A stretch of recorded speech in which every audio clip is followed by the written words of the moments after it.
John Foster. I do. I'm just thinking about which hat. Which hat? Introduce me as a tutor at Marx Memorial Library. Oh, thank you, John. There you go. Excellent. Among your very many other. Where should I go? I think we're just going to circulate as we speak. So I'm going to speak and then go sit down. Oh, okay. And then the next Yeah, speaker. I think maybe- you'll be next. Yeah, maybe if you sit in the Sit front right- there, right that there, would be yeah. brilliant. And when you speak, Keith, it's going to be really good if you speak near this, because otherwise online can't hear. Okay.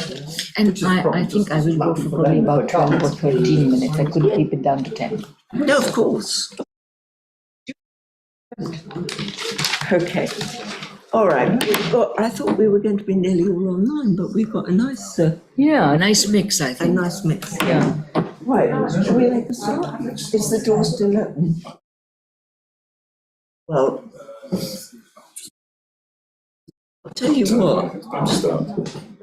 I'm in the move to yeah.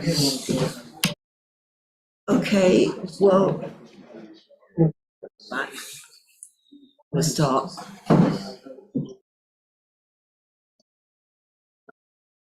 Actually, I'm sorry to say no. Oh, well, I don't then remember we this should building have at all. I organised- thought I had been here. Yeah. And then I realized that I was mixing up Marx Memorial Library with bookmarks, the store that's near the British Library. So Yeah. Well, we should fix a time when you can come. I would like to do Come that. back and have a talk. Are we ready to roll?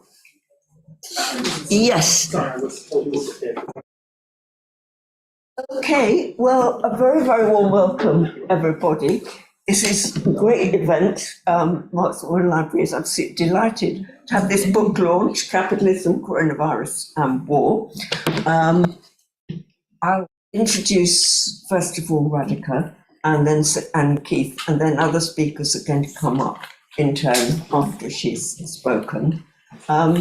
Before I do that, though, apart from saying how welcome you are to the library, and please take the literature, and it's to say, because it's a hybrid event, it really works better if when people contribute from the floor, they actually come up and speak to the microphone, because otherwise it's very difficult to hear if you're online.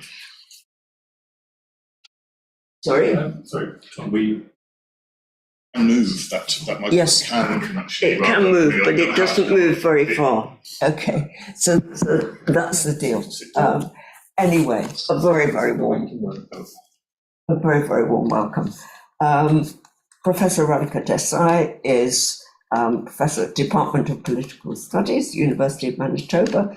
She's convener of International Manifesto Group and co-editor of The New Cold War.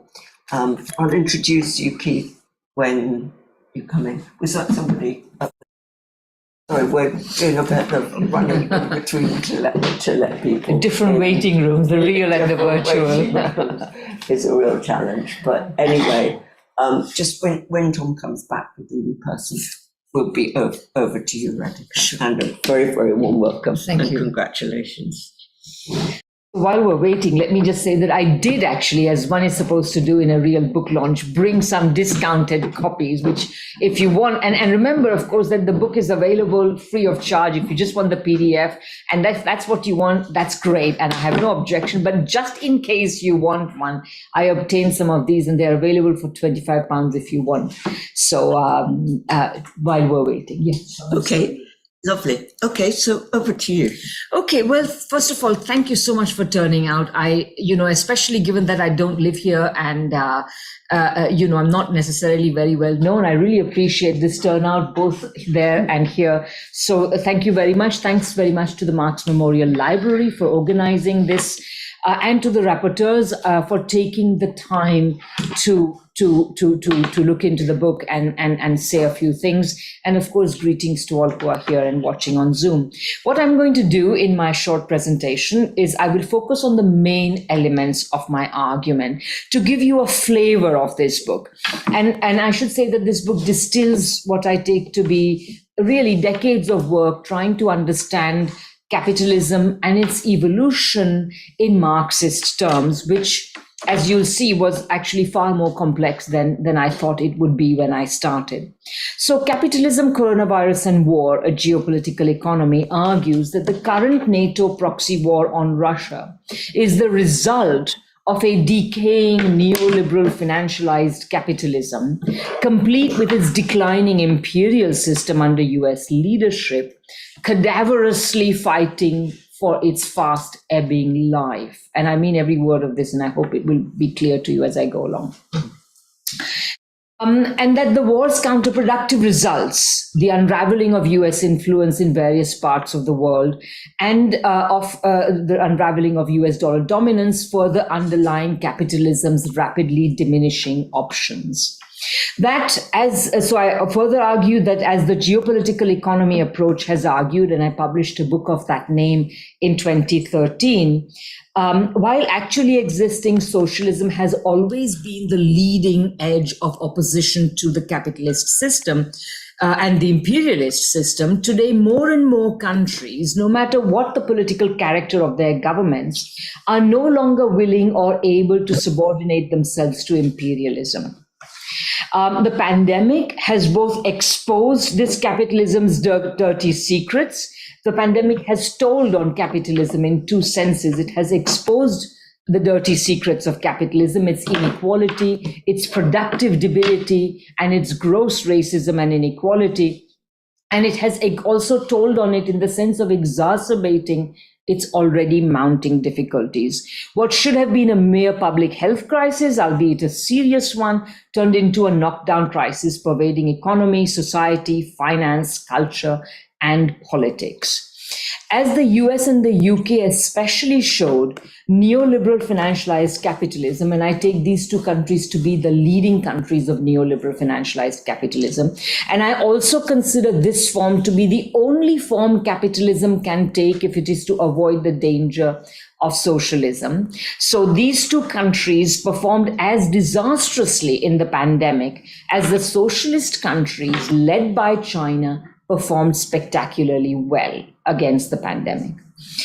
After 4 decades of determinedly neoliberal policies, which were supposed to revive capitalism, I was supposed to revive capitalism. This outcome shows that capitalism has passed its use-by date decades ago. It had passed it decades ago, indeed a century ago, when it first entered its monopoly phase, much as Marx had predicted. The monopoly phase, thanks to the dialectic of uneven and combined development, did not develop uniformly, obviously, around the capitalist world. It developed most fully in the late 19th century challengers to British world market dominance, such as Germany and the United States, as Hilferding, Bukharin, and others at the time pointed out. Britain's dominance had been founded on capitalism's competitive phase. The monopoly phase represented the exhaustion of capitalism's ability to develop the forces of production, brutally and chaotically as it had done, but it was now not even going to be able to do that. They would now be developed only through planning, whether within giant monopoly private corporations or by interventionist and socialist states. Further, I argue that not only did capitalism continue to exist, but early in its history, the Western left squandered the potential role that it would have had in preventing this by turning away from Marx and adopting what Bukharin called a policy of theoretical reconciliation with neoclassical economics. This blinded the vast majority of Western Marxists and people who followed them to the reality of imperialism, rendering them incapable of understanding the main dynamic of the international relations of the capitalist world, what Marx called the relations of producing nations, and what I've recently called its geopolitical economy. They then became, as a result, Western Marxists and those who followed them became directly implicated in the turn towards a guns and butter reformism that led inexorably to European social democracy's shocking complicity in the outbreak of the Great War. of the publication of the greatest works, what I consider to be the greatest works on the relations of producing nations of the capitalist world, that is to say, on capitalist international relations. And here I'm referring to the classical Marxist works on imperialism. Thanks to the policy of theoretical reconciliation with neoclassical economics, Western Marxists, in an act of intellectual self-mutilation, fatally disabled their understanding of this aspect of capitalism. And to me, this is really a central aspect, connected with all other aspects. With this of theoretical reconciliation, Western Marxism, on the one hand, rejected Marx's analysis of capitalism as contradictory value production. All these three things are important. And rejected them on spurious grounds, such as that the analysis suffered from a transformation problem. On the grounds further that Marx did not believe that capitalism suffered from a chronic demand deficits. And thirdly, and these are the three main things they harp on, that he was wrong to believe that there was a tendency of the rate of profit to fall. And consequently, Western Marxists, as a result of this turn away from Marx, lionized capitalism, now shorn of contradictions, and the memento mori, or the reminder of death, that is the tendency of the rate of profit to fall. So they removed this from their analysis of capitalism and saw it as prodigiously productive, capable of incessantly developing the forces of production. This is not, as I've said many times, a Marxist view at all. It's a Schumpeterian view of capitalism. And this view particularly weakened Western Marxist ability to understand what actually existing socialism had achieved by building moderate but considerable prosperity, and doing so without the privilege of imperialism and against the teeth of its resistance. Further, I argue that the 30 years crisis of 1914 to 45 was a comprehensive crisis of capitalism and of the imperial world that it had created. That not only did 1914 constitute the peak of imperialism, this is something that probably most of us would agree, but it also constituted a peak of capitalism. That I argue further that there was a reason why eminent thinkers like John Maynard Keynes or Karl Polanyi believed at the close of this crisis period in the 40s that the world was going to turn to building some form of socialism, no matter how complex, no matter how watered down, but nevertheless that was going to start according to them. And the same diagnosis was shared by their opponents like Hayek, who feared it and sought to forestall it. These hopes and fears were not dispelled by the post-war golden age. After all, the golden age did see communism establish itself from Prague to Pyongyang, subtracting vast swaths of the world from capitalism entirely. This golden age also saw in the developing world saw the developing world embark on national autonomous development that took distinctly socialistic forms. And thirdly, that in the homelands of capitalism, this period witnessed the greatest surge in growth ever, thanks not to any capitalist dynamism, but entirely because that senile monopoly capitalism was now ringed around with socialistic measures, including macroeconomic management for full employment, progressive taxation, substantial state ownership, financial repression, including capital controls, industrial regulation, recognition of substantial workers' rights, strong unions, and of course the welfare state.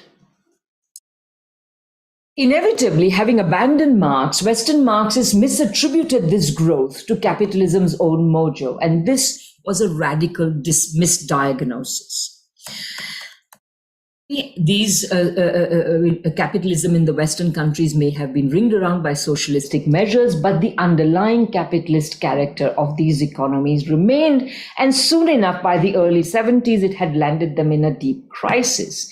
In response to this crisis, the political leaders chose to roll back rather than deepen, which was the other choice of which many were aware, the post-war socialistic measures. Falsely claiming that these measures were responsible for the crisis and not for the growth that had preceded the crisis. So these leaders concluded that rolling back these socialistic measures would release capitalism's animal spirits and turbocharge its productive revival.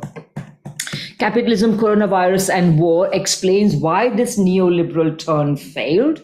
Capitalism's inability to generate growth, let alone any sort of broad-based prosperity that was possible in the post-war period, became manifest in the neoliberal decades, when rather than any productive dynamism, capitalism could only generate financialization, a deadly combination of rising indebtedness, asset price bubbles that strangulate production, increases in inequality, and routine financial crises. This type of capitalism sported not the advanced financial systems that originally developed the countries of what Hilferding called finance capital, but the archaic, speculative, and predatory financial system of the UK, which Marx had already pointed out in Volume 3, could not sustain even capitalist growth, essentially. So from the 1970s onwards, this type of financial system was also increasingly imitated by the United States in its quest to emulate the UK's 19th century dominance by making the dollar the world's money. This is the only sort of capitalism that, in my humble opinion, and we can discuss this more, that is now possible. It cannot survive without crises, both ones that to which it is prone, such as the public health crisis or the climate crisis, both of which I argue are internal to capitalism, and the sort it must foment, such as the ongoing war against Russia, in order to keep going. Like fascism, lacking its own stability, this type of capitalism can only continue in existence amid the bubbling froth and confusion of crises. I argue further that ever since we turned back from the socialistic path of the post-Second World War era, we have been paying the price economically, socially, culturally, politically, and internationally of keeping capitalism alive. That as a result of the debility of the left, rooted in the compromises with imperialism and its ideology, which is neoclassical economics and the rest of the social sciences, I might add, humankind has paid this price for far longer than it needed to. And then finally, that the struggle against imperialism is hence the most important task if we are to stop paying this price, because imperialism keeps capitalism in its homelands going and prevents the urgent transition to socialism outside these homelands. So I hope this has given you some idea of the structure of my argument. There's much besides in this book. I cannot possibly rehearse the whole thing here, but I look forward to discussing what interests you and of course my rapporteurs. So thank you very much again for coming and being Well, so much, Radhika. Amazing. Can we just double check? Can people online hear everything okay? Assuming they can. Yeah, They would tell me. John's nodding. Okay, that's great. Okay, well, the first rapporteur is Keith Bennett, who is co-editor of Friends of Socialist China and a colleague of Radhika's on the International Manifesto group. So you're very welcome, Keith. Thank you very much, Marge, and thank you, Radhika, and all the comrades here in the room and all the comrades watching online. And it's really a pleasure for me that Radhika and others asked me to say a few words on this occasion. To my mind, Radhika Desai is one of the most important, profound, innovative, and principled Marxist scholars and theoreticians presently writing in the English language. I think perhaps even the little tour de force that she gave just now might give you a flavour flavour of why I make that comment. But it's not only the profundity of, for example, what she had to say just now, and certainly what's in the book and in her other writings. That's not the only reason I say it. I also say it because integral to what Radhika is about is that she is also someone who is never afraid to put herself on the front line of the class struggle. She's never afraid to engage with the really difficult issues. And for example, her 2 recent visits to Russia alone attest to this. So in a word, I say that she passes what I've called here Marx's "the point is to change it" test with flying colours. And building on her groundbreaking 2013 work, Geopolitical Economy, After US Hegemony, Globalization and Empire, which Radhika also referred to in passing, this latest book continues and deepens her theoretical trajectory and explorations, building on her previous work, but also in the context of a rapidly developing and unfolding situation. As Xi Jinping always reminds us, the world is experiencing changes unseen in a century. And we have, for example, a once-in-a-century global pandemic, throwing, as Radhika also referred to, into stark relief the capitalist and socialist responses to that challenge, an ever-deepening economic crisis in the capitalist world, which of course Radhika has also referred to. And we have the crisis in the Ukraine with what Russia calls its special military operation, alongside what I would argue is much more important, namely US-led NATO's proxy war against Russia. Increasingly not even a proxy war, of course. Above all, the tectonic plates of the global balance of forces are shifting in a way not seen since perhaps 1492. Of course, I refer there to the voyage of Christopher Columbus and the so-called discovery of the Americas and the heyday and how that led to the development of imperialism. And most especially, of course, we see the rise, or more accurately, I would say in world historic terms, the return of China. De-dollarization, which is much talked about at the moment, must be kept in perspective, but it is real and it is happening. And on the question of de-dollarization, I would say look out for the snowball effect. And China's creative diplomacy is redrawing the geopolitical and geoeconomic map of the Middle East. This shift in the global alignment and balance of forces is generally referred to as multipolarity. But additionally, Radhika has promoted Hugo Chavez's concept of pluripolarity to take into account the proliferation of forms and systems. Now, these concepts are, of course, controversial and the subject of sometimes heated debate among Marxists.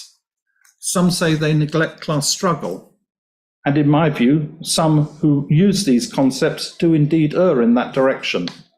Others claim they are a rehash of Kautsky's theory of ultra-imperialism. Radhika's great strength, in my view, is that she uses what I'd call the dialectical method and what she often terms combined and uneven development. She indeed locates the early stirrings of pluripolarity in inter-imperialist rivalry, as well as that between modern imperialism and such more traditional societal formations as the Tsarist, Ottoman and Austro-Hungarian empires. And this is what Radhika was touching on when she was talking about the build-up to 1914. But she recognizes the qualitative and fundamental change represented by the emergence of actually existing socialism with the October Revolution in 1917. All changed utterly, in the words of the poet William Butler Yeats, writing about events in Ireland the previous year. And in the wake of the October Revolution and the development of the USSR came the anti-fascist victory of 1945, the formation of the United Nations, the emergence of the socialist camp, the disintegration of the colonial empires, the creation of the non-aligned movement, and so on. And above all, of course, as I've already mentioned, the historic return of China and the rise of a new socialist China. So all this runs like a red thread through Radhika's work, meaning that she situates pluripolarity not as an end in itself, but rather as the essential pathway to socialism. One of her key points is her insistence that not only classes, but nations too, are pivotal in the global struggle for and transition to socialism. Now, again, some Marxists, particularly in the global north, what Radhika has been describing as Western Marxists, may find this heretical.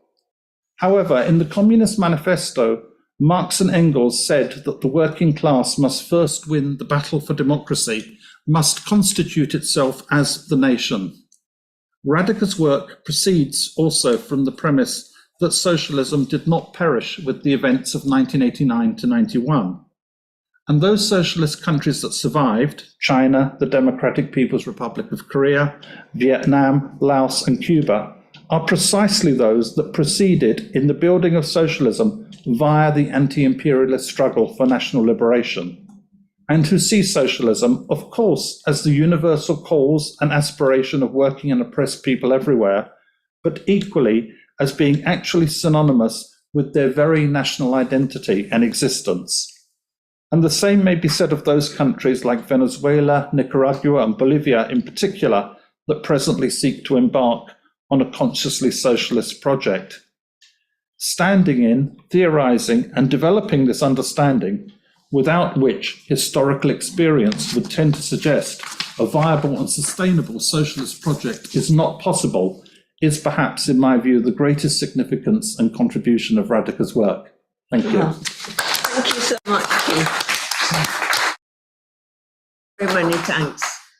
Just before we move on, can you encourage people online, if you've got questions and comments, if you put them in the chat, then when we get to the full discussion, we can include those as well as the ones from the floor. Okay, thank you. Okay, well, our next rapporteur is Carlos Martinez, who is co-editor of Friends of Socialist China, and also, he didn't say this, too modest, but he's also author of The East is Still Red, which is a very great title for a book. Would you be better probably sitting here than whichever works best for you? I'm fine here. Are you- Thank you very much for that introduction, Marge. Thank you very much, Radhika, for writing a fantastic book, and to the Marx Memorial Library and IMG for inviting me today. It's a big book, rich in content, and I've only got 5 minutes to speak. So I'm going to focus on just one single theme of the book, and that is humanity's historical trajectory in the current era, what Samir Amin described as the long transition from capitalism to socialism. Francis Fukuyama published just over 30 years ago, The End of History and the Last Man, positing, as many of you will remember, that in the light of the collapse of European socialism, then so-called liberal capitalism, what Marxists refer to as bourgeois democracy, had proven its superiority and should be considered essentially a final destination for humanity. And Radhika makes the point in her book that much of the Western left at least tacitly bought into these ideas. With the Soviet Union gone, with the West entering an age of sort of debt-fueled, ostentatious consumerism and rampant individualism, the social democratic left applied a principle of, if you can't beat them, join them. And the epitome of that was, of course, in this country with Blairism and New Labour. Meanwhile, the Soviet-aligned far left suffered a somewhat understandable crisis of confidence. Further east, you had the pursuit of socialism with Chinese characteristics, but that wasn't something that many people on this side of the planet were really able to engage with and get their heads around. Although, I would point out, and it's worth remembering, that Fukuyama didn't get a great deal of traction in China itself. In fact, just a few months before The End of History was published, Deng Xiaoping talked about the Soviet collapse and its relationship with humanity's overall path towards socialism. And I'll just give you a quote from him in 1992. He said, "Feudal society replaced slave society. Capitalism supplanted feudalism. And after a long time, socialism will necessarily supersede capitalism. This is an irreversible general trend of historical development. But the road has many twists and turns." over the several centuries that it took for capitalism to replace feudalism, how many times were monarchies restored? So in a sense, temporary restorations are usual and can hardly be avoided. Don't panic. Don't think that Marxism has disappeared, that it's not useful anymore, and that it's been defeated. Nothing of the sort. And I think Radhika's book brings an exceptional clarity to this question. She rigorously shows that the contradictions inherent in capitalism simply cannot be overcome in the long run. The fundamental contradiction between social production and private appropriation, something that was identified by Marx over a century and a half ago, leads inexorably to crisis and collapse. 90 years ago, in the 1930s, in the midst of the Great Depression, in the aftermath of World War I, in the run-up to World War II, that collapse felt more or less imminent. The communist movement at the time talked in terms of the general crisis of capitalism, something that was, fatal. And capitalism having run out of steam in its ability to move human progress forward. Our movement was actually thinking about a very different end of history. We were thinking about the end of capitalism. We were thinking about the triumph of socialism and a shared global multi-generational project to build a classless society. In the event, and this is detailed in Radhika's book, following World War II, capitalism was able to buy itself a reprieve, in no small part, as Radhika has mentioned, by borrowing from tools from the socialist shed in terms of nationalizing, regulating, investing in social welfare systems, prioritizing employment, and so on. But there's no Keynesian measure that can save capitalism in the long term. The 30-year boom wasn't the new normal as it was presented to us as being. It was an anomaly. And when that golden age came to an end in the 1970s, the Western ruling classes responded with a vicious, systematic attack on the working class and the oppressed nations around the world, an attack which continues to this day and which is commonly referred to as neoliberalism. At a superficial level, it worked reasonably well because the rich got richer, and ultimately that's what the system's all about. But the poor also got poorer. Whatever you can say about neoliberalism, you can't say that it's a rising tide that lifts all boats. And as a result, in the long run, it can't and it couldn't make capitalism sustainable or viable. Just look at the state of Western capitalism today. After decades of austerity, decades of privatization, deregulation, financialization, casualization, attacks on trade unions, just look at how ill-prepared we were for the pandemic. Just think about how badly we'll probably do with the next pandemic. Our infrastructure, the state of our healthcare systems. Look at how we're failing in the face of climate change. Look at how the US and its allies are pursuing wars, pursuing proxy wars, sanctions, destabilization, coercion as the principal means to try and retain their influence and to boost profitability via the military-industrial complex. And then contrast that with China. What's the big news coming out of China? It's ending absolute poverty. It's handling the pandemic exceptionally well. It's developing green energy systems. It's protecting biodiversity. It's promoting multipolarity, promoting peace and equality in international relations. Take, for example, the Middle East. You've got the US, which continues to, as it's done for the last 70, 80 years, play divide and rule. Meanwhile, China is facilitating a historic rapprochement between Iran and Saudi Arabia. China's pushing for an end to this awful, horrific war in Yemen.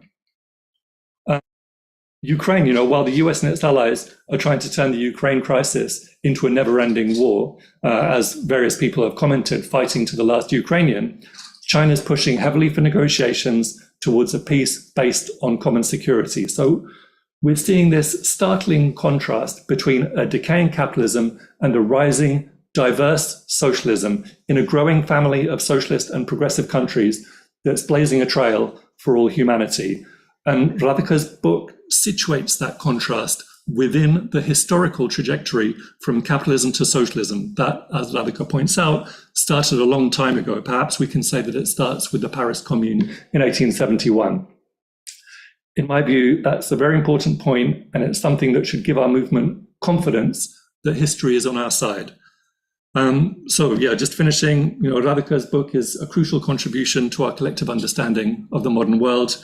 It really deserves to be widely read. Certainly anyone involved in progressive movements, people that consider themselves anti-capitalist and anti-imperialist should read it, should study it, should engage with it, should argue with it, should discuss it. That's me. Thank you. Thank you very much indeed.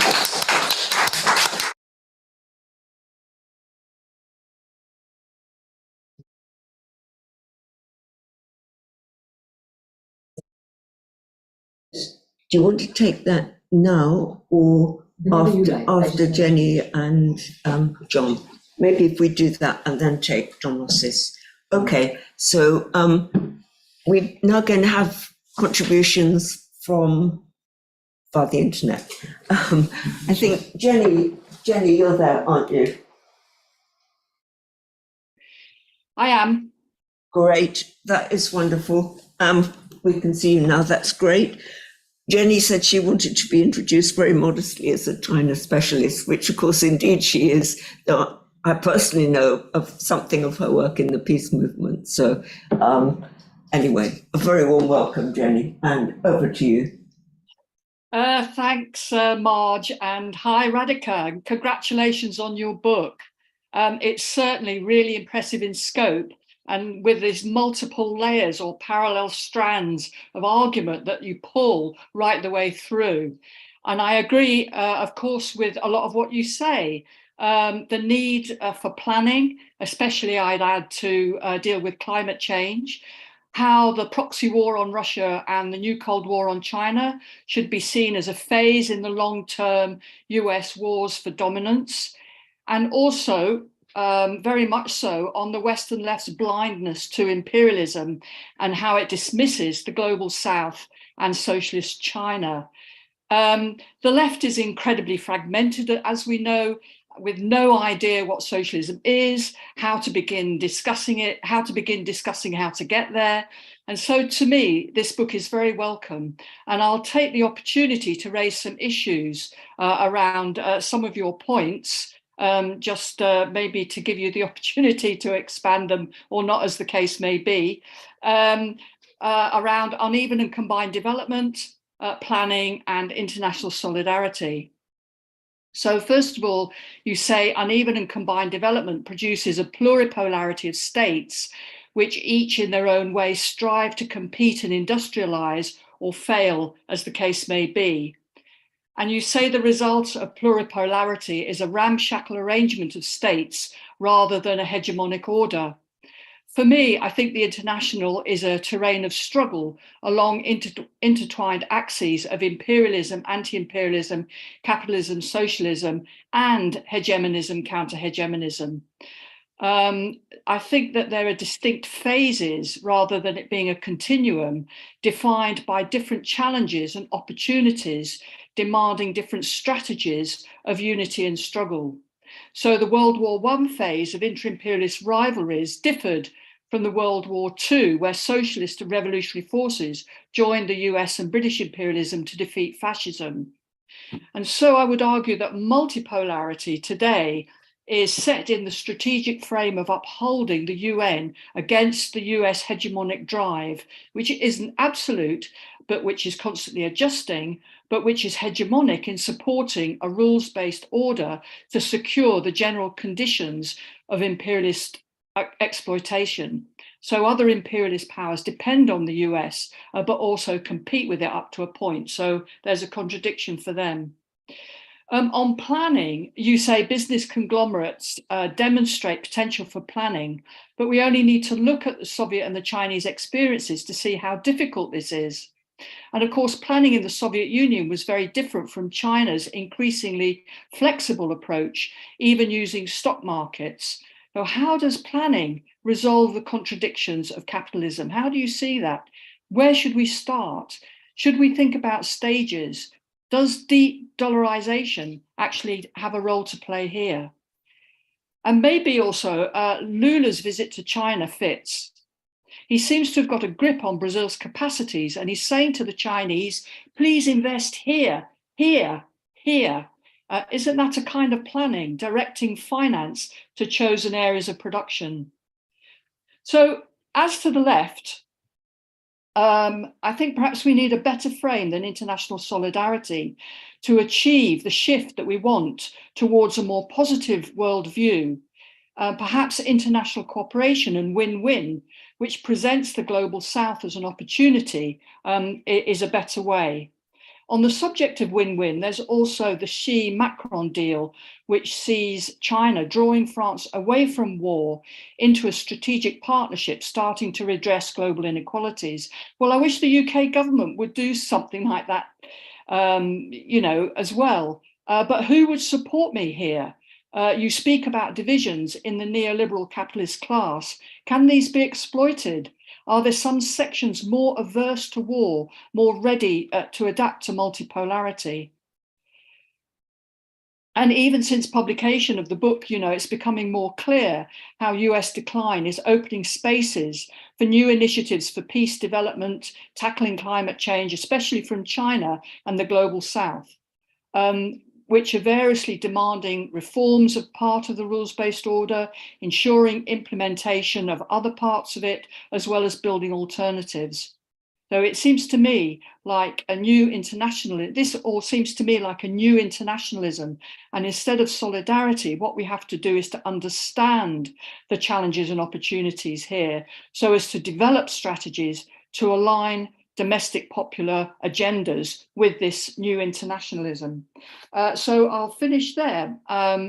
Again, with congratulations for the book. I recommend people read it. It brings a lot to the table which we have to digest and consider as we try and work out new strategies. And it also shakes out some of the chaff as well that are just distracting the left into distributionist and false solutions. So thanks again. Thank you so much, Jenny. Great. Right, the next contributor from online is John Foster. Again, incredibly modest. He described himself as a tutor at Marx Memorial Library, which indeed he is, and of course he's a trustee. John is absolutely inspirational in terms of the development of political education, Marxist education. So a very warm welcome, John, to you, and over to you, John. Thank you very much, Marge. Well, I do speak as a tutor at Marx Memorial Library, and I speak as a tutor because what we value is accessibility for Marx and for Marxism. To put Marxism into words that are words that resonate in communities, in industries, and in trade unions. So that's our objective. And this book, from Radhika, I think is in that tradition. It is accessible. It does this. And it takes us back to the classics that we use in our teaching at Marx Memorial Library. Marx's Poverty of Philosophy, I was pleased to see that used, to the Communist Manifesto equally, where Radhika talks about, I think, nations and sees them as units that are so important for mobilizing class forces and transforming nations, and to capital itself, and to Lenin's imperialism. Now, all these are books of crucial relevance today, and Radhika brings us back to them. Now, these are the books that we want to try and develop in our use, and the book that we have now will join them.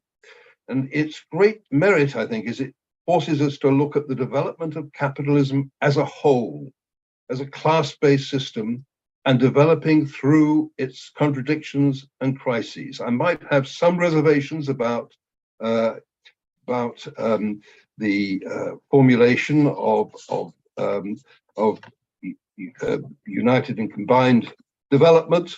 I think I might prefer to talk about the dialectics of transformation. But nonetheless, I think this book does maintain that basic Marxist development, and it sets aside fashionable verbiage. It provides some devastating critiques of Varoufakis, of modern monetary theory, and many others.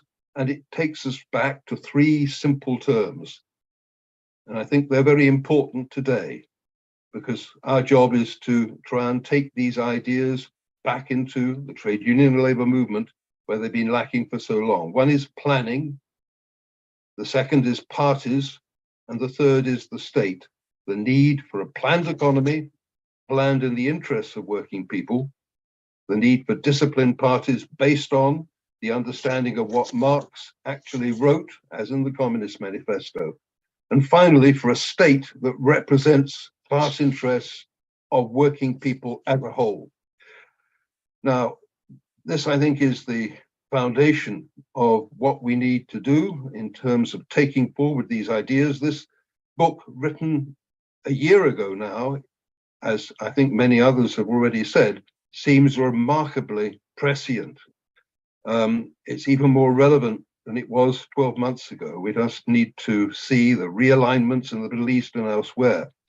And just read the IMF Global Stability Report published 3 weeks ago, which outlines from a quite different perspective, an imperialist perspective, an American perspective, basically, the current crisis in very similar terms. It foresees a new era of minimal capitalist growth, where productive investment has collapsed, where what investment there will be more and more dependent on the capitalist state, and where the chains of imperialist surplus transfer are disintegrating.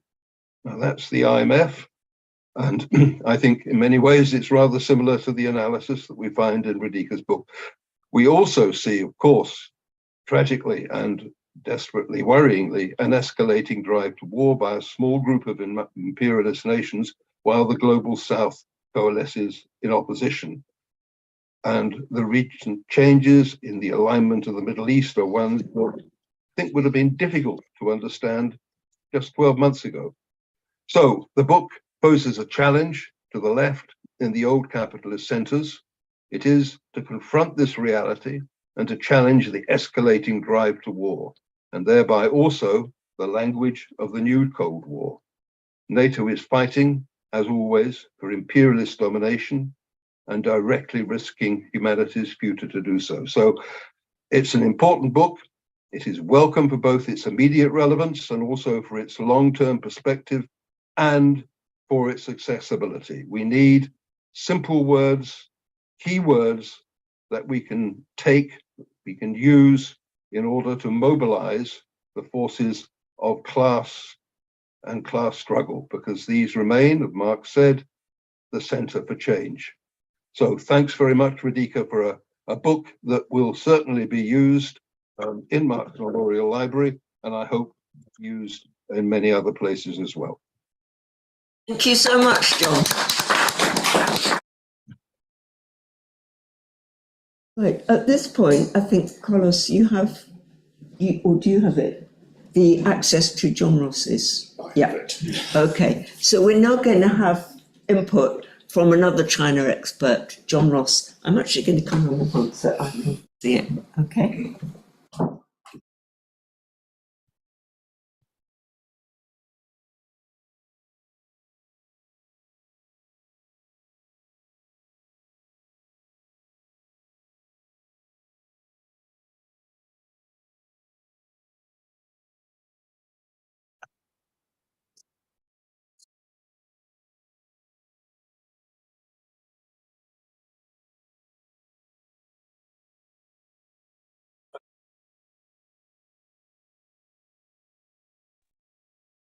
Oh, hi. Are you waiting for me to give my question? We'll be coming to that, yeah?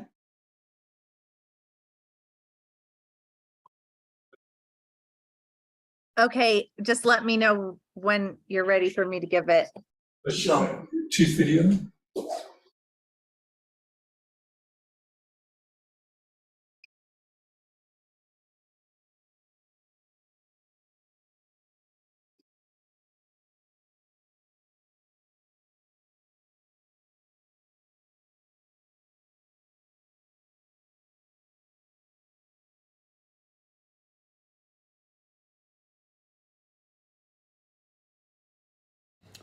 I'm very sorry that I can't be there in person tonight. I'm in China.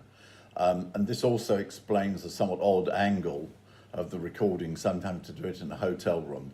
But I very, very much wanted to be at this launch of Radhika's new book for two reasons. One is the importance of this individual book, and it's the new part of what she's been doing. And secondly, because of it's all the work that Radhika's been doing over the years, which I see as an important part of a whole process which is taking place in the international left.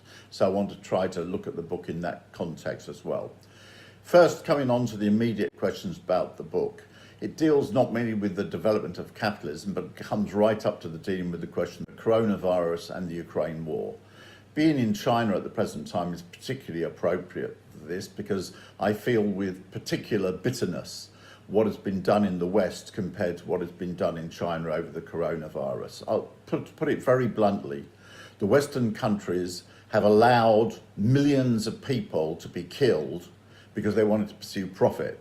And China has pursued a policy in which it put people first and it saved the lives of millions of people. And this is quite literally the case. If China had had the same death rate from COVID that the United States has had, the United States has over more than 1 million people dead, even on the official records.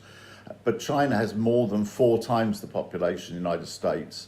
There would be 4.3 million people dead in China if it had the same death rate as in the United States. So if you want to know the superiority of socialism to capitalism, and if you want to know who really defends human rights, you don't need to look only at historical things, you can look at what is happening at the present time. And I think that the description which Radhika gives in the book of the way in which neoliberalism undermined the health service, left us totally unprepared for pandemics which were foreseeable, looking at the relation of the way in which the neoliberal model is ruining nature and creating all these types of problems, and therefore that it left the working class and the oppressed people and black people and disabled people and women so much at the mercy of this attack by COVID is very, very important chapter of the book and deals with some of the most recent things within it. And that builds, therefore, on all the work that Radhika's done previously. But I also want to place the Radhika's overall work, if you won't mind me saying so, because it's going to be complimentary, and the work of the Manifesto group within what I see as the real reshaping of the left which is taking place. Internationally, I think we're going through a reshaping of the left which is the largest for 100 years. What happened in that time? After 1917, the whole of the international left orientated itself towards the Soviet Union in different ways, with different concerns, but this was the centre of gravity for the whole international advanced forces of the working class movement. The defeat of the Soviet Union and its collapse in 1991 was therefore a huge setback for the international working class, and it had an effect also of dispersing the international left. What is happening at the present time is that international left, the advanced part of it, is reorganised itself around the question of what is being achieved in China. And you have two forces which are in the left, one of which is going backwards, the tradition sometimes referred to as Western Marxism, people who want to put forward nonsense, such as that China is a capitalist country, in which case how come it raised 853 million people out of poverty, produced the most rapid increase in living standards of any major country, and why was all this achieved in a country which called itself socialist and not one called capitalist? But let's leave that all on one side. And there's been forces which have been leading up to this part of the progressive part of it, those who've understood the importance of what's happening in China and analysing it in relationship to the imperialist countries. And Radhika and the Manifesto group has been one of those people who started long before other people to understand the importance of this development.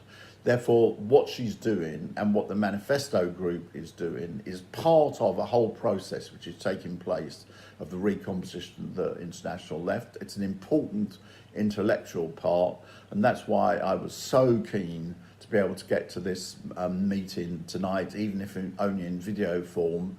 And every success, not merely for this book, but all the previous books that Radhika's had. Thank you very much indeed.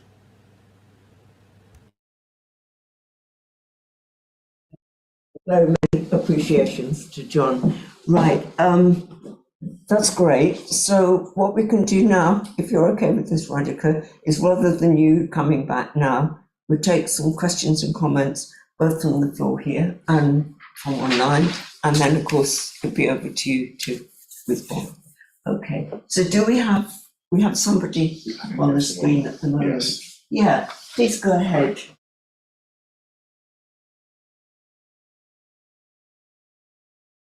Sorry, could you hear that? You're very welcome. Nella, you're very welcome.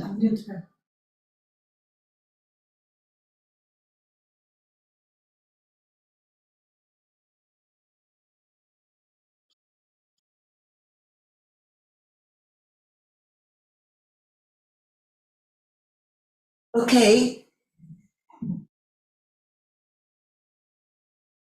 Okay, we should be able to hear you now. Oh, do you want me to ask my question? Yes, please. Okay, sorry. Here's my question. Today, material geopolitical forces. Oh, sorry. And I just wanted to say I have Radhika's book, but I haven't read it yet. I'm still reading Geopolitical Economy first. Looking forward to reading it. My question is today material geopolitical forces make US geostrategic hegemonic ambitions appear more and more as fantasy rather than material fact, as you say frequently in your writings, especially its ambition of global military primacy. Given the choice of scaling back to a more sensible and cost-efficient military posture, or double down and increase military spending to the levels necessary to maintain the image or projection of military power in far corners of the globe, the existing US national security apparatus seems most likely to choose doubling down.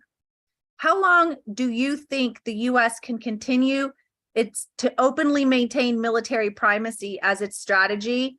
And what specific historic or political economic conditions do you feel will be pivotal to a shift coming about in this strategy, whether openly or de facto? Thank you. Let's see a question. Do we have questions? Let's take it in turns between online and from the floor. Are people wanting to come in with questions or comments? Yeah. Yes. Oh, yes. Sorry. If you don't mind, it's just much easier for people online if you speak close to that. Am I close enough? Yes. You should be. You should be. Well, yeah, really interested in particularly to read the book. I mean, I think for me, the thing that's come up today is so much talk about crisis, right? And as I'm younger than probably most people in this room, but since as long as I can remember, we as Marxists have always talked about capitalism in crisis, you know. But it feels like capitalism has been able to stabilize itself, even in crisis, or adapt to crisis over the last decade. So I'm interested in how, like, obviously in the long term, crisis means inevitably capitalism, we would think, would be replaced. But it seems, when will that be if capitalism's ability to mutate and evolve? And if we look at, I think, you know, if we look at China, I think if we're honest, China has been absorbing elements of the capitalist mode of production, which I think has been part of its, you know, when we talk about China launching people out of poverty, it's weird to me that as supposedly scientific Marxists, people interested in dialectical materialism, that we would say that deny the capitalist elements of, you know, that mode of production. Like, as one comrade mentioned, I think Jenny, the fact that we have a stock market in China clearly shows that it's not as simplistic as all capitalists or all socialists.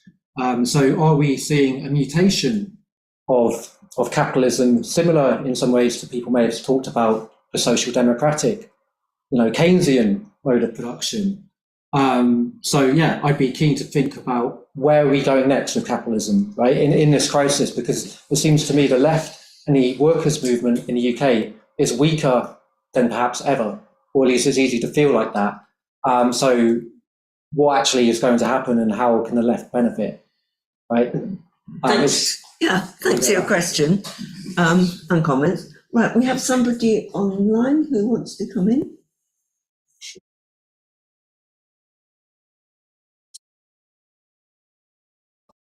Do you have anybody in the chat?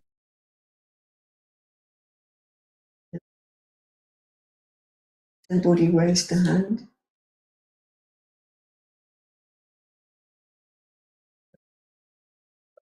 Well, yes, you at the back. Would you be okay coming up? Yeah. I'm sitting, actually. Yes. It's actually best if you sit, because then people can see your face, if you don't mind. Fine, that's fine. It was a very, very useful talk. I've been watching some of your, your involvement in webinars and so on, and sharing them. And I think you're a very good role model for women of color, especially, and women generally.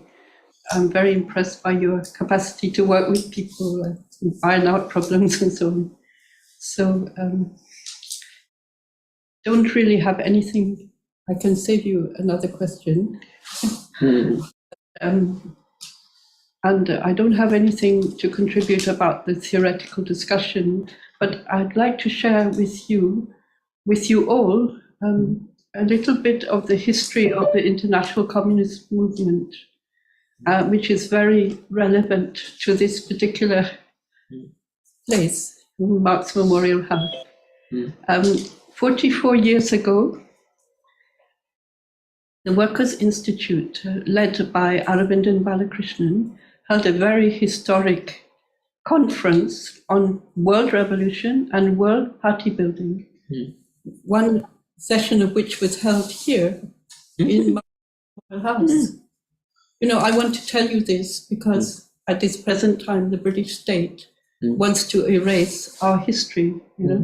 They have not only murdered Aravindan Balakrishnan in prison, because of his exceptional revolutionary work in Britain, but they want to erase everything about us.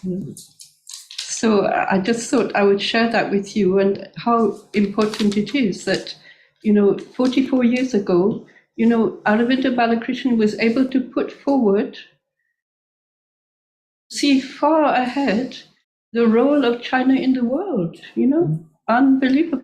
He was able to put forward, in fact, one of the conferences he held after the World Revolution, World Party building was Socialist China Builds the New World Economy.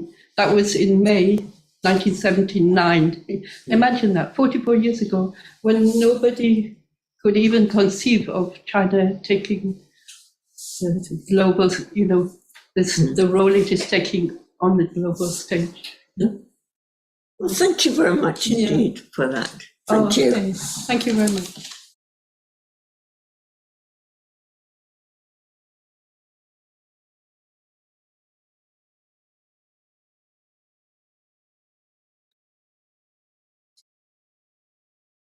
If you want to ask them. Yeah. Is there anybody else online who'd like to come in, whether you put it in the chat or not? Maybe you could just raise your hand or indicate that you'd like to come in. Mute themselves and speak. Yes. Well, no, because then you'd have several people speaking at once. Possibly. That might not be such a good idea.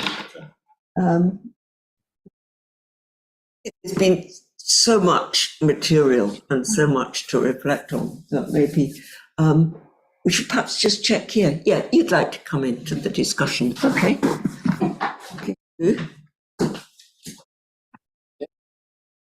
Then people can see you online. Okay.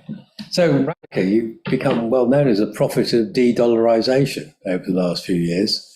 I'm curious to know what you think will replace the dollar. I mean, we had a discussion earlier with our colleague who's just disappeared, Vessel, who thinks that, if the dollar disappears, it has to be replaced by another national currency, like the what? Could we see another alternative? Now, there was all we were all taught in economics about the Triffin dilemma, that actually if you run the international currency, you end up like America, hollowing out your own economy internally. And whether you think things like central bank digital currency, some version of that, maybe a BRICS version of that would be the solution.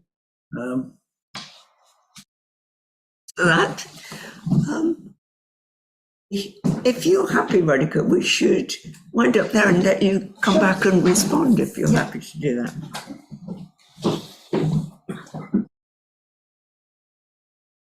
Okay, I'm not sure what order I should go in. If I start with Richard's question, it will take me another half an hour or more. So I won't start with your question, but I'll end with your question. But I first of all just wanted to say, maybe I'll start in reverse order with John's presentation, John Ross's presentation among the rapporteurs, and simply say that, he mentioned, and I did not mention, but he mentioned, and as one or two others also mentioned, the International Manifesto group. And it, I don't want to talk a lot about it, but basically I was talking to a friend on Skype soon after we were all sent home, in March 2020, saying, go home, don't come back, teach by Zoom, etc. And we were trying to, and things were happening very rapidly. Stock markets were crashing, the government, central banks,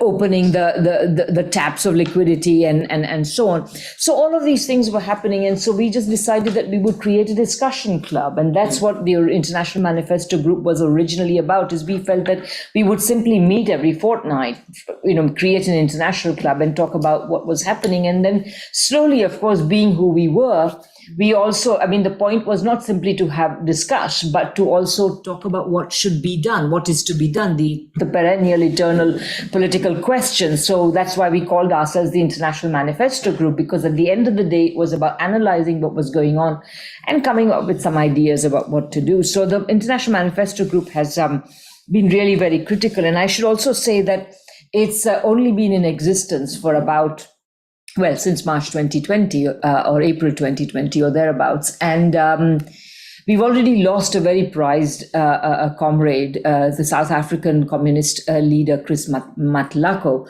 who was a dear friend of the International Manifesto Group, anti-imperialist, socialist in every sense of the word. And really one of the, so I just wanted to mention him and remember him as well, because I think that this is what the Manifesto Group is about. And I also wanted to say, to encourage you all, if you're not already members, and membership does not involve a lot, just sign up, and sign the manifesto if you would like. It's not long, it's only about 8,000 words.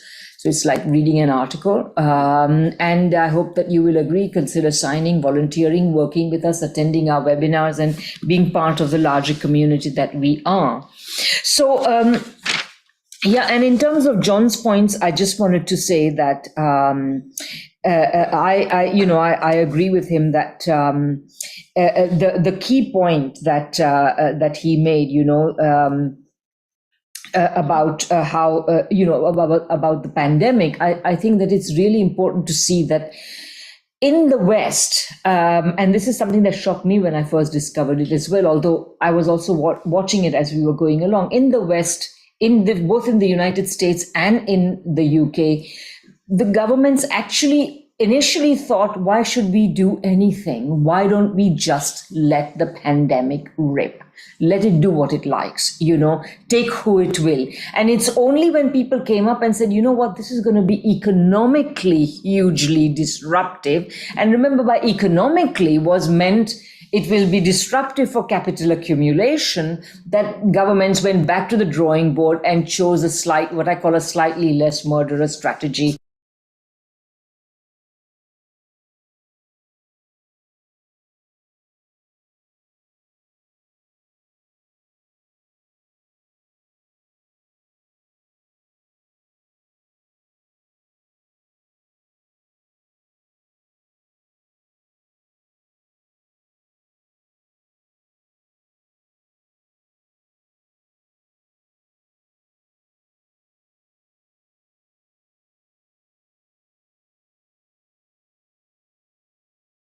We can't hear. Levels of vaccination, etc., and decided to open up at the right time, which has kept death rates even after the opening up relatively minimal. And I think that was the right thing to do. And the West has done nothing but berate China's zero COVID policies. And and I should also add one other thing. The book is very centrally about a critique of the Western left, of the leading elements of the Western left. And I would say that it's really telling that on both the pandemic and the war, the Western left is basically on the back foot. And all the running is being done actually by some elements of the right in terms of criticizing the neoliberal establishment, but from a position even further to the right, which should be really worrying for us. And that's partly why I wrote the book, is because we need, as John said, the left has, it's not, I don't think it's just the fall of the Soviet Union, a slight disagreement with John here, but definitely we agree that the left really needs to reassess where it has gone wrong. And if my research is anything to do with it, it began to go wrong a long time ago, not just recently. Okay, so that was John and John Foster. Thank you, John, for picking up on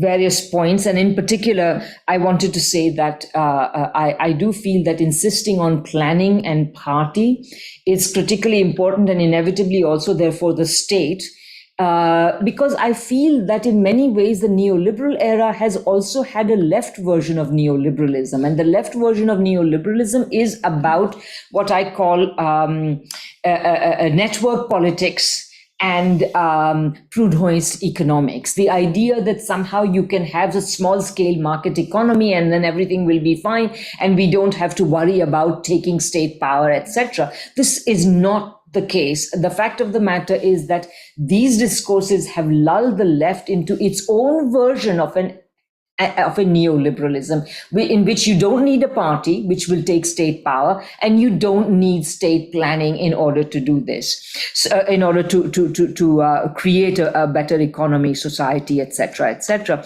And John's point also about the IMF and the report. I mean, the fact of the matter is that today, it's not just today, it's not even since 2008, I would say certainly this century, it has been very clear, and we have also heard straight from the horse's mouth, so to speak, from major spokespeople of Western capitalism, just how bad things are. So, for example, even before the 2008 crisis, you had prominent American economists such as Paul Krugman and Larry Summers openly admitting that the only way you can get growth in the United States is through the wealth effects of financial bubbles. So because financial bubbles make a small number of people very rich, and then their consumption drives the economy, that's the only sort of growth you can have in the United States. That's how low capitalism has sunk. And thanks for all the nice things that John Ross and John Foster said. John Foster did make some reservations about my interpretation of uneven and combined development, but I didn't quite note exactly what the reservation was. But I just like to say that essentially, I've read and thought a lot about uneven and combined development, and this also overlaps with some of the things I want to say in response to Jenny. I basically think what Trotsky called uneven and combined development, and he never liked the terms, but he said, I can't think of any better terms, I'm going to call them. So this is what he called it. But this idea, this phenomena is already there in Marx and other thinkers of Trotsky's time and so on. And it is really nothing more or less than the dialectic of imperialism and anti-imperialism. But here, anti-imperialism is essentially not just, fighting, not just the Vietnam War, but developing the Vietnamese economy, developing the Chinese economy, the Russian economy, etc., etc. So it's not just about, fighting imperialism with guns. It's also about fighting imperialism by building economic resilience. And I think that that's really critically important. And I would say that what this also does is it combines Marxism with a very rich tradition of literature that exists today, which is against neoliberalism, has been, in fact, it has been more vocally against neoliberalism than many Marxist traditions. And that is what I call the developmental state tradition, that you will not have even capitalist development, let alone any other sort of development, without a prominent state role in it. In creating this. So you can see this in the development of the United States, even of Britain, United States, Germany, Japan. Every successful developing country has had a prominent state role in it. And that's simply because capitalism does not actually spontaneously produce anything, quite frankly. Okay. So I'll go to Jenny now. And Jenny, you raised some really good points. And I want to say, first of all, that perhaps we should kind of sit down and have a good talk about multipolarity and pluripolarity, because I don't see pluripolarity as creating anything ramshackle, which is the word Jenny used. Jenny, you used. And so I think what you and the reason I insist on pluripolarity is that every economy is different. The German economy is not the same as the Japanese economy, is not the same as the Swedish economy, is not the same as the South African economy. Each has a different historical, geographical configuration. And particularly because if you're going to create productive economies are always rooted in a given context, which may also include social and cultural context. And I think this inevitably means that different countries will have different economies. And so and I think Jenny would agree with me that part of what we are fighting for in multipolarity, which I'm also calling pluripolarity, is the right to have economic sovereignty, is the right to run your country in the way that you feel is going to best produce prosperity for your society. And that is going to take different forms in different countries. And by the way, of course, it goes without saying that if that's the goal of the managers of the economy, then that economy cannot be a capitalist economy, because capitalist economies are not run for the welfare of the vast majority of the people. Secondly, you raised a point about planning. And I would say, says this already in volume 3, I think particularly chapter 27, if I'm not mistaken. Basically, once capitalist enterprises enter the monopoly phase, they become large planned economies. Think about it. What is Walmart? It's a giant planned economy. It is so intricately planned that the CEO can probably, plan exactly how many paper clips the lowest paid secretary needs to have. I'm sorry, I'm exaggerating, but you get my point.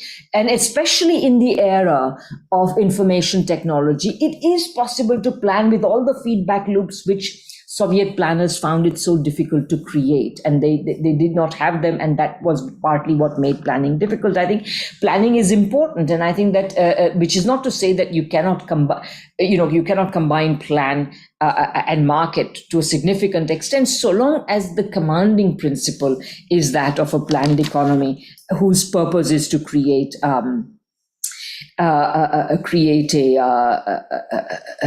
broadly based, prosperous, egalitarian economy. So planning does not resolve the problems of capitalism, or let me put it another way. For Marx, what was socialism? It was to replace the anarchy of capitalism with consciously planned production. If you need hospitals, build hospitals. Why do you have to wait for this to seem profitable to some people before you are going to have a hospital? Because that is the capitalist principle. And that does not make sense. So and by the way, we actually don't have this system because especially in the post-Second World War period, during the Golden Age, a very substantial part of Western economies became production for use, not production for profit.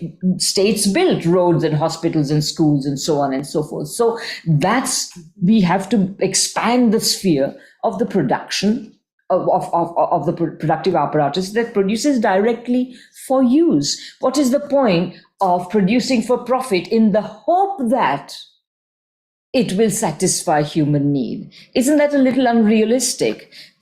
to hope that. It's never really worked. As I say, yeah, I'm very conscious that I don't want to go on for very long. So planning resolves capitalism in that sense. But the other thing is that capitalism itself produces planning in the form of producing large monopoly corporations. And once they are large monopoly corporations, why should they be left in private hands? There is no virtue of competition there. Monopolies it has long been argued correctly that they should not be left in private hands. They should be in public hands, or at least they should be heavily regulated so that they behave in the public interest. At least one of these two things should be possible. Jenny asked about de-dollarization, and Richard asked, and I think Simon asked, but he's not here. Oh no, he's here. Yeah. Okay, so very quickly, I would say that Marx is very clear that money is national. Money is national because the state plays a very big role in creating and providing money. That's why you had various kings' faces on coins. They were minted by states. And we can discuss this more if you want. But so money is national, and therefore to create international money and to make the national currency of a single country into a world currency has always been an iffy affair. The pound sterling I show in this book as well as in Geopolitical Economy served as the world's money, not as a national currency, but as an imperial currency in which the key mechanism was that surpluses extracted from Britain's non-settler colonies, such as British India or Africa or the Caribbean, were sucked out of these countries and then exported as capital exports to the settler colonies, including the former settler colony, which was the United States. This was the famous capital exports which people talked about, and they were primarily responsible for the industrialization, settler colonies and Europe. So they were responsible for the industrialization of Europe and the settler colonies from the late 19th century onwards. This mechanism could not be replicated by the dollar system, and in Geopolitical Economy, I showed that the dollar system was never stable.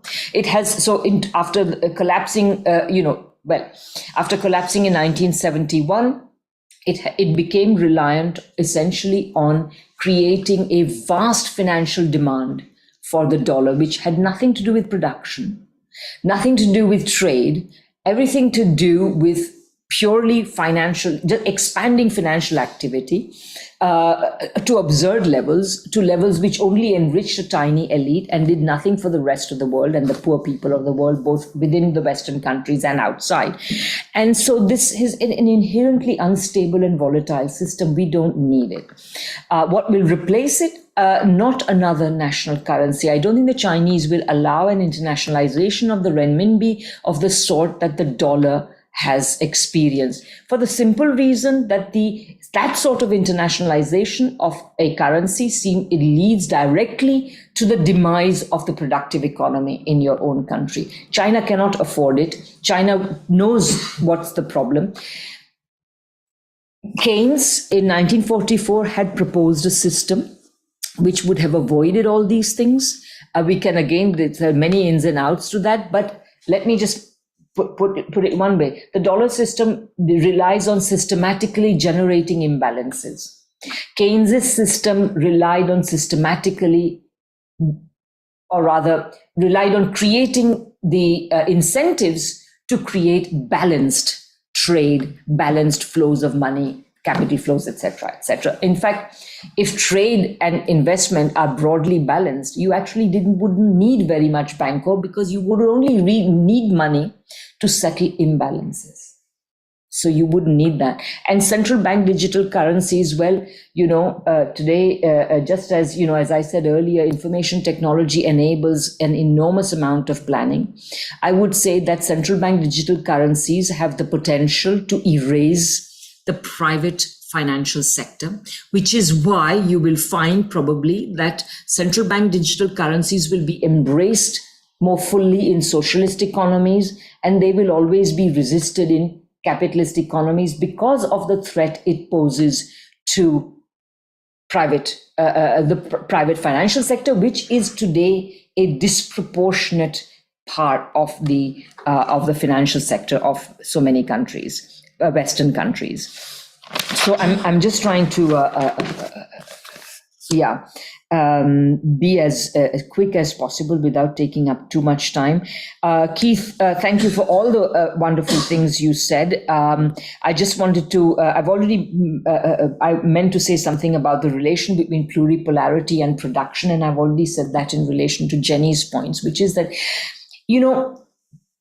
financial activity can take place in some kind of an abstract space, but not productive activity. Every form of production is always rooted in some or the other. You need your workers, you need your suppliers, you need your buyers, etc. So productive economies are very locally rooted, and they are therefore not very abstract. And that's what creates different types of economies and so on. So I just wanted to stress that again. I agree that we are once again, as Yeats said, living in another period of very, very fundamental change. And I should also say that, of course, whenever there is fundamental change, the forces that are going to lose out are not going to lose quietly. They will fight back, and they will try to fight back as much as possible. And I think we will see a lot of that in the time to come. A final thing, thank you, Keith, for pointing out that I try to focus on class and nation, and I cannot emphasize enough that for Marx, I'm not saying that classes were not important for Marx, they were very important, but Marx also considered nations equally important. They were, to me, there is substantial evidence in Marx, and remember, his work was never finished, so he never got to write the books on world trade and international relations that he hoped to write. But basically, for Marx, class and nation were both equally material products of capitalism. If capitalism creates certain types of classes, it created certain types of nations and international relations. Capitalism created class struggle, it's created international struggle. Capitalism is imperialist because it is contradictory. And it is only because Western Marxism has forgotten about contradictions that it has erased also imperialism. So you have Western Marxists going around saying, yes, imperialism happens and it's terrible and we are very sorry, but it's not necessary to capitalism. But it is necessary to capitalism. So you have one strand of Marxism, mostly associated with the New Left Review school, that says imperialism is not necessary to capitalism. And generally, they don't talk very much about imperialism. And then you have the Monthly Review school, they do talk a lot about imperialism. But at the core of the Monthly Review school also is an inability to relate imperialism to capitalism and its contradictions. And I show this in one of my articles. If you are interested, I'll send it to you. So theoretically, there is no reconciliation. There is simply a concern, naturally, and I respect that. I'm not at all poo-pooing any of the Monthly Review school, but I would say that they do not reconcile it theoretically. So I think it's important to reconcile it theoretically, because otherwise you will not understand that capitalism is at an end. And that goes back to Simon's other question. Sorry, you can tell me as soon as you give me 10 minutes, I'll stop, because I could keep talking about, there are so many good questions that were raised. So Simon, you said, capitalism has the ability to revive itself. And I would very much urge you to read an article of Alan's. My husband is sitting back there, but he's written a wonderful article criticizing Schumpeter's theory of the self-regenerative capacities of capitalism. And when I say that the kind of interpretation that the Western left sports of capitalism is not a Marxist one, but a Schumpeterian one, this is what I mean, that somehow it can continue developing the forces of production and it can survive more or less every crisis. This is not Marx's view. Marx actually really thought that there were deep crises, and in Capitalism, Coronavirus and War, I actually map out these crises. There are two different forms of crises and several different realms in which they occur. So please take a look at that. And they are so many that it's a surprise. And that's partly why I also say that capitalism needs states, because if there were not capitalist states to manage crises, I don't think capitalism would have lasted very long. Its own crisis would have resulted in its demise, which then brings me to another point, I think that that was raised about China, capitalism, etc.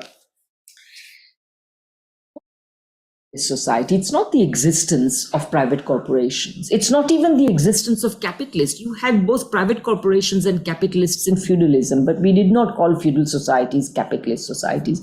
What makes a society capitalist is that it has a capitalist ruling class, which means that the ruling class, that is to say capitalists, hold the reins of state power. That is true of Britain, that's true of the United States, that's true of Canada or Germany or where have you. But it isn't true of China. There are many capitalists in China. They are extremely powerful. They are even members of the Communist Party, but they do not hold the reins of state power. And to me, that makes the difference. There will, you can have, for example, a socialist society, especially in the early phases of socialism, in which there will be lots of capitalists. Sure, but who calls the shots? In China, the state calls the shot. It can call, Jack Ma on the carpet and say, you are not allowed to have an IPO like you were planning of this sort, etc. This is not acceptable to the state. It's not acceptable to the state because it will have certain consequences which is not willing to deal with. And the legitimacy of the Chinese party state depends on what it is able to deliver for ordinary Chinese people. And that's why it has the upper hand. That is yes, you can have market forms of socialism. There's nothing wrong with that. Although I would say that information technology actually also enables us to plan far more effectively today than, one of the tragedies of the Soviet Union was that its demise occurred just on the cusp of the information technology revolution. And if people like Francis Puford, and I know you guys are, my friend Richard Barbrook here has done a lot of reading and writing about this, but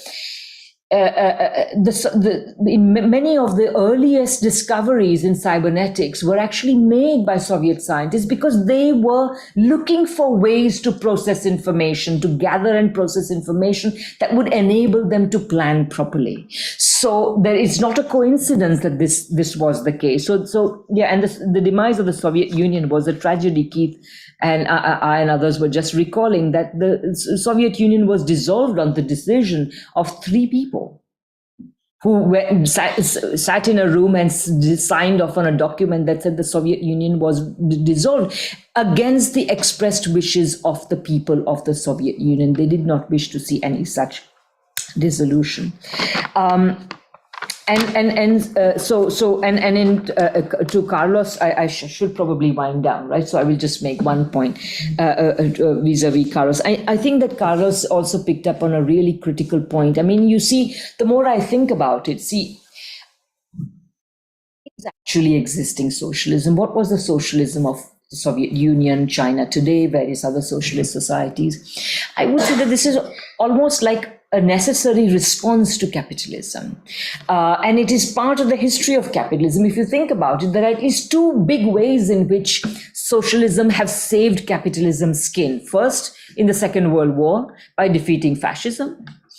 Because without the contribution of the Chinese communists and the Soviet Union, there would have never been a victory of the liberal West against the fascists. So that was the first. And secondly, by actually by giving capitalism the socialistic measures with which it produced the golden age. And we see that as soon as these measures began being discarded, capitalism has been basically getting deeper into doo-doo for the last 4 decades. We have not seen anything redeemable of the record of capitalism in this period. What's astonishing is how long the mainstream writers, whether they write for the Financial Times or the Wall Street Journal or whatever, still try to find something good to say about capitalism. And if the left does not preempt them in some way, we will probably find them sort of finally having to admit that it's not working. But hopefully the left will not let it come to that point. Indeed, one final point. The Western left, a lot of the discourse of the Western left also imagines that there's such a thing as a purely capitalist society. it is an impossibility. And I quote Engels at a certain point on this. He's explaining in a letter to Conrad Schmidt that even in England, where capitalism has gone the furthest, as it had at that time, you do not have a purely capitalist society. And you know what he said? We revolutionaries will not let it come to that, because that would destroy society. Karl Polanyi talked about this in various ways as well. If you have a completely marketized society, there is no society at that point. So I think with that, I'll end. Well, thank you so much.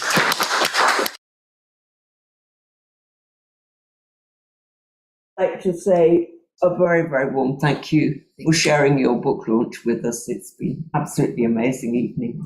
A very warm thanks to all those who's contributed, both here and online and from the floor. That is absolutely, it's made it a very, very lively occasion.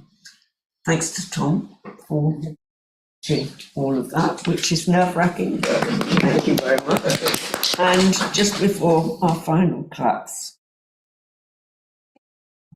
we've got an amazing programme, and Monday is May Day, and we're open, and there will be opportunities for tours of the building.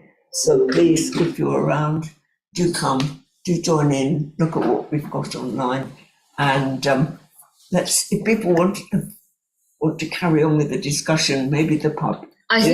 Please, everybody do come. It will be wonderful to talk further with everyone. Yeah. Okay. We often go around the corner to the Three Kings, but that is just a suggestion. I believe that the communards after 1871 used to meet upstairs.